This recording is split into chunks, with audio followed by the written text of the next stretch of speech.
కొత్త మంత్రులల్లా Seethakka madam talk of town గా మారిపోయింది. ఎక్కడైతే మైకులు గుంజుకొని అవమానాలు ఎదుర్కొందో అక్కడనే మంత్రిగా ప్రమాణ స్వీకారం చేసి అందరితోటి శబ్బాష్ అనిపించుకుంది. ఇక మంత్రిగా ప్రమాణ స్వీకారం చేసినాక మొదటిసారి ములుగు నియోజకవర్గంలో అడుగుపెట్టింది సీతక్క. పార్టీ కార్యకర్తలు, అభిమానులు, ప్రజలు ఆమెకు ఘన స్వాగతం పలికిండ్రు. ములుగు నుంచి 15 కిలోమీటర్ల ర్యాలీ తీసి ఆమెకు ఇష్టమైన ములుగు గట్టమ్మ తల్లి దర్శనం చేసుకుంది. తల్లికి ప్రత్యేక పూజలు చేసి రాష్ట్రాన్ని సల్లంగా చూడు తల్లి అని మొక్కింది. నేను ఏ స్థాయిలో ఉన్నా ములుగు ఆడబిడ్డనే, కాంగ్రెస్ పార్టీ ఇచ్చిన ప్రతి హామీని నెరవేరుస్తాం, గ్రామాల అభివృద్ధికి కృషి చేసి నా శాఖకే వనే తీసుకొస్తా అని బాజాప్తా చెప్పింది. ఇక పనిల పని బీఆర్ఎస్ పార్టీని కూడా గట్టిగా నసుకుంది మినిస్టర్ సీతక్క. బీఆర్ఎస్ సర్కార్ల గజ్వేల్, సిద్దిపేట, సిరిసిల్ల మాత్రమే డెవలప్మెంట్ అయినాయని, మొత్తం రాష్ట్రాన్ని గాలి కిడిచిపెట్టి గప్పాలు కొట్టిర్రని బీఆర్ఎస్ గాలి తీసింది. వచ్చే ప్రతి ఎలక్షన్ల ఇంకా కేంద్రంలో కూడా కాంగ్రెస్ పార్టీ పవర్లోకి వస్తుందని ధీమాతోని చెప్పింది. కాంగ్రెస్ అంటేనే స్వేచ్ఛ, కాంగ్రెస్ అంటేనే మానవత్వం అని అన్నది. ప్రజలకు ఎంతో చేయాలనే ఆలోచనతో కొత్త సర్కార్ ఉంది. మాకున్నంత చిత్తశుద్ధి, మాకున్నంత కమిట్మెంట్ ఆఫీసర్లకు కూడా ఉంటే ఇక తెలంగాణ డెవలప్మెంట్ ఆపేటోళ్ళు లేరని ధీమాతోని చెప్పింది. గట్టమ్మ తల్లిని దర్శించుకున్నాక అట్నుంచటే మేడారానికి పోయింది సీతక్క మేడం.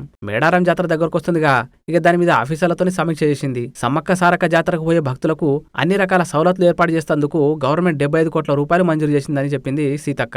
మేడారానికి వచ్చేటోళ్ళు ముందుగా గట్టమ్మ తల్లిని దర్శించుకుంటారు కాబట్టి గట్టమ్మ తల్లి గుడికాడ కూడా అన్ని సౌలతులు ఉండేటట్లు చూస్తున్నామన్నది. ఇగో ఇది సీతక్క ప్రస్థానం.